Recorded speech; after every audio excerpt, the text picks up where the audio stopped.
ಆತ್ಮೀಯ ಸ್ನೇಹಿತರೆ, ಈ ವಿಡಿಯೋದಲ್ಲಿ ನಾವು ಸ್ಯಾಟ್ಸ್ನಲ್ಲಿ SA2 ಪಾರ್ಟ್ ಬಿ ಕೋರ್ಸ್ ಸ್ಕಾಲಾಸ್ಟಿಕ್ ಗ್ರೇಡ್ಗಳನ್ನು ಹೇಗೆ ಎಂಟ್ರಿ ಮಾಡೋದು ಅನ್ನೋದನ್ನು ತಿಳ್ಕೊಳ್ತಾ ಬರೋಣ. ನೀವು ನನ್ನ ವಿಡಿಯೋವನ್ನು ಮೊದಲನೇ ಬಾರಿಗೆ ನೋಡ್ತಾ ಇದ್ದರೆ ಅಥವಾ ಸಬ್ಸ್ಕ್ರೈಬ್ ಆಗಿಲ್ಲ ಅಂದರೆ ಕೆಳಗಡೆ ಇರುವ ಸಬ್ಸ್ಕ್ರೈಬ್ ಬಟನನ್ನು ಕ್ಲಿಕ್ ಮಾಡಿ, ಹಾಗೆ ಪಕ್ಕದಲ್ಲಿರುವ ಬೆಲ್ ಐಕನನ್ನು ಪ್ರೆಸ್ ಮಾಡಿ. ಹೀಗೆ ಮಾಡೋದ್ರಿಂದ ನಾನು ಮುಂದೆ ಮಾಡುವ ವಿಡಿಯೋಗಳ ನೋಟಿಫಿಕೇಷನ್ ನಿಮ್ಮ ಮೊಬೈಲ್ ಹಾಗೂ ಡೆಸ್ಕ್ಟಾಪ್ ನೋಟಿಫಿಕೇಷನಲ್ಲಿ ಶೋ ಆಗುತ್ತೆ. ಸೊ ದಟ್ ನೀವು ನನ್ನ ವಿಡಿಯೋವನ್ನು ಮಿಸ್ ಮಾಡ್ಕೊಳ್ಳಲ್ಲ. ಆತ್ಮೀಯರೇ, ಬ್ರೌಸರ್ನಲ್ಲಿ ಸ್ಯಾಟ್ಸ್ ಅಂತ ಬ್ರೌಸ್ ಮಾಡ್ಕೊಳ್ತೀವಿ. ನಂತರ ಸ್ಟೂಡೆಂಟ್ ಟ್ರ್ಯಾಕಿಂಗ್ ಸಿಸ್ಟಮ್ ಮೇಲೆ ಕ್ಲಿಕ್ ಮಾಡ್ಕೊಳ್ಳೋಣ. ನಂತರ ಇಲ್ಲಿ ಸ್ಯಾಟ್ಸ್ ಪೇಜ್ ಓಪನ್ ಆಗುತ್ತೆ. ಇಲ್ಲಿ ಲಾಗಿನ್ ಮೇಲೆ ಕ್ಲಿಕ್ ಮಾಡಿ. ಇಲ್ಲಿ ಪಾಪಪ್ ಮೆಸೇಜ್ ಬಂದರೆ ಅದನ್ನು ಕ್ಲೋಸ್ ಮಾಡ್ಕೊಳ್ಳಿ. ನಂತರ ಯೂಸರ್ ನೇಮನ್ನು ಸರಿಯಾಗಿ ಎಂಟರ್ ಮಾಡಿ. ಯೂಸರ್ ನೇಮನ್ನು ಸರಿಯಾಗಿ ಎಂಟರ್ ಮಾಡಿದ ನಂತರ ಸೆಂಡ್ OTP ಮೇಲೆ ಕ್ಲಿಕ್ ಮಾಡಿ. ರಿಜಿಸ್ಟರ್ಡ್ ಮೊಬೈಲ್ ನಂಬರ್ಗೆ OTP ಸೆಂಡ್ ಆಗಿರುತ್ತೆ.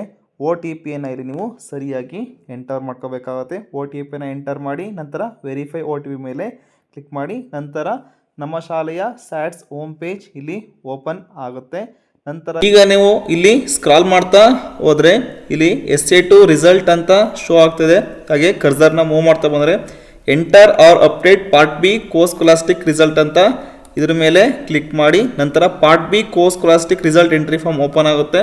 ಇಲ್ಲಿ ಅಕಾಡೆಮಿಕ್ ಇಯರನ್ನು ಸೆಲೆಕ್ಟ್ ಮಾಡ್ಕೊಳ್ಳಿ. ನಂತರ ಸ್ಟ್ಯಾಂಡರ್ಡನ್ನು ಸೆಲೆಕ್ಟ್ ಮಾಡ್ಕೊಳ್ಳಿ. ನಂತರ ಮೀಡಿಯಮನ್ನು ಸೆಲೆಕ್ಟ್ ಮಾಡಿ. ನಂತರ ಇಲ್ಲಿ ಸೆಮಿಸ್ಟರು SA2 ಡಿಫಾಲ್ಟ್ ಆಗಿ ಸೆಟ್ ಆಗಿರುತ್ತೆ. ಯಾಕಂದರೆ ನಾವು ಪಾರ್ಟ್ ಬಿಯನ್ನು ಎಂಟರ್ ಮಾಡೋದು SA2 ಎಕ್ಸಾಮ್ನಲ್ಲಿ ಮಾತ್ರ. ನಂತರ ಸರ್ಚ್ ಮೇಲೆ ಕ್ಲಿಕ್ ಮಾಡಿ.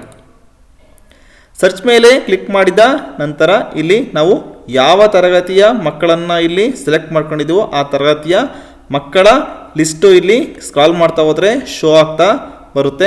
ನೀವು ಇಲ್ಲಿ ಗಮನಿಸ್ಬೋದು. ಇಲ್ಲಿ 6ನೇ ತರಗತಿ ಮಕ್ಕಳಿಗೆ ಒಟ್ಟು ಇಲ್ಲಿ ನಮಗೆ ಕೋರ್ಸ್ ಸ್ಕಾಲಾಸ್ಟಿಕ್ ಸ್ಕಿಲ್ಸು 8 ಇದೆ. ಸೊ ಆ 8 ನಾವು ಇಲ್ಲಿ ಫಿಲ್ ಮಾಡ್ತಾ ಬರಬೇಕಾಗುತ್ತೆ. ಡಿಫಾಲ್ಟ್ ಆಗಿ ಇಲ್ಲಿ ನಮಗೆ C ಗ್ರೇಡು ಡಿಫಾಲ್ಟ್ ಆಗಿ ಸೆಟ್ ಆಗಿರುತ್ತೆ. ಇದನ್ನು ನಾವು ನಮ್ಮ ಮಕ್ಕಳಿಗೆ ಸ್ಕಿಲ್ಸನ್ನು ನೋಡ್ಬಿಟ್ಟು ನಾವು ಇಲ್ಲಿ ಚೇಂಜನ್ನು ಮಾಡಬೇಕಾಗುತ್ತೆ. ಗಮನಿಸ್ಬೋದು, ನಾನು 6ನೇ ತರಗತಿಯನ್ನು ಸೆಲೆಕ್ಟ್ ಮಾಡ್ಕೊಂಡಿದ್ದೀನಿ. ಇಲ್ಲಿ emotion, social skills, organisational skills, scientific skills, fine art, creativity, temperament, values, physical education. ಇದು ಒಟ್ಟು 8 ಇದೆ. ಅದೇ ನೀವು 1ರಿಂದ 5ನೇ ತರಗತಿಯನ್ನು ಸೆಲೆಕ್ಟ್ ಮಾಡ್ಕೊಂಡ್ರೆ 6 ಸ್ಕಿಲ್ಸ್ ಬರುತ್ತೆ. 6ರಿಂದ 9ನೇ ತರಗತಿ ಮಕ್ಕಳಿಗೆ ಇಲ್ಲಿ ಟೋಟಲ್ಲು 8 ಸ್ಕಿಲ್ಸು ಬರುತ್ತೆ. ನೀವು ಇದನ್ನು ಏನು ಮಾಡಬೇಕಾಗುತ್ತೆ, C ಗ್ರೇಡ್ ಇರೋದನ್ನು ನೀವು ಮಕ್ಕಳ ಸ್ಕಿಲ್ಸನ್ನು ನೋಡಿ ನೀವು ಗ್ರೇಡ್ಗಳನ್ನು ಇಲ್ಲಿ ಚೆಕ್ ಬಾಕ್ಸ್ ಮೇಲೆ ಕ್ಲಿಕ್ ಮಾಡಿದ್ರೆ ABC ತೋರಿಸುತ್ತೆ. ಹಾಗೆ ಆಬ್ಸೆಂಟ್ ಇದ್ದರೆ ಆಬ್ಸೆಂಟು ಇಲ್ಲಿ, ಅಥವಾ ಅಟೆಂಡ್ ಆಗಿದ್ರೆ ನಾಟ್ ಅಟೆಂಡ್ ಅಂತ ನೀವು ಇಲ್ಲಿ ಹಾಕಬೇಕಾಗುತ್ತೆ. ನಾನು ಈಗ ಗ್ರೇಡ್ಗಳನ್ನು ಚೇಂಜ್ ಮಾಡ್ಕೊತೀನಿ. ನಾನು ಈಗ ಸದ್ಯಕ್ಕೆ ಒಂದು ಮಗುವಿನ ಗ್ರೇಡನ್ನು ಎಂಟರ್ ಮಾಡ್ಕೊಂಡಿದ್ದೀನಿ. ಸೊ ಈಗ ನೀವು ಎಲ್ಲ ಮಕ್ಕಳ ಗ್ರೇಡನ್ನು ಎಂಟರ್ ಮಾಡಿ ನಂತರ ಸಬ್ಮಿಟ್ ಮೇಲೆ ಕ್ಲಿಕ್ ಮಾಡಬೇಕಾಗುತ್ತೆ. ಸಬ್ಮಿಟ್ ಮೇಲೆ ಕ್ಲಿಕ್ ಮಾಡಿದ್ಮೇಲೆ do you want to submit ಅಂತ ಕೇಳ್ತಿದೆ. ಓಕೆ ಮೇಲೆ ಕ್ಲಿಕ್ ಮಾಡಿ. ಇಲ್ಲೇನಾಗುತ್ತೆ, ರಿಸಲ್ಟ್ ಡೇಟಾ ಸಬ್ಮಿಟೆಡ್ ಸಕ್ಸಸ್ಫುಲಿ ಅಂತ ಬರುತ್ತೆ.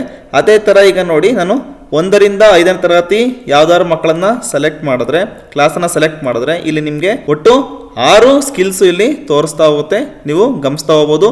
Emotional skills, organisation skills, scientific skills, fine art, creativity, temperament ಮತ್ತು ವ್ಯಾಲ್ಯೂಸ್. ಇದೇ ರೀತಿ ನೀವು ಎಲ್ಲ ಮಕ್ಕಳ ಸ್ಕಿಲ್ಸನ್ನು ನೋಡಿ ಇಲ್ಲಿ ಎಂಟರನ್ನು ಮಾಡಿ ನಂತರ ಫೈನಲ್ ಸಬ್ಮಿಟನ್ನು ಕೊಟ್ಟರೆ ಅದು ಪಾರ್ಟ್ ಬಿ ಕಂಪ್ಲೀಟ್ ಆಗುತ್ತೆ.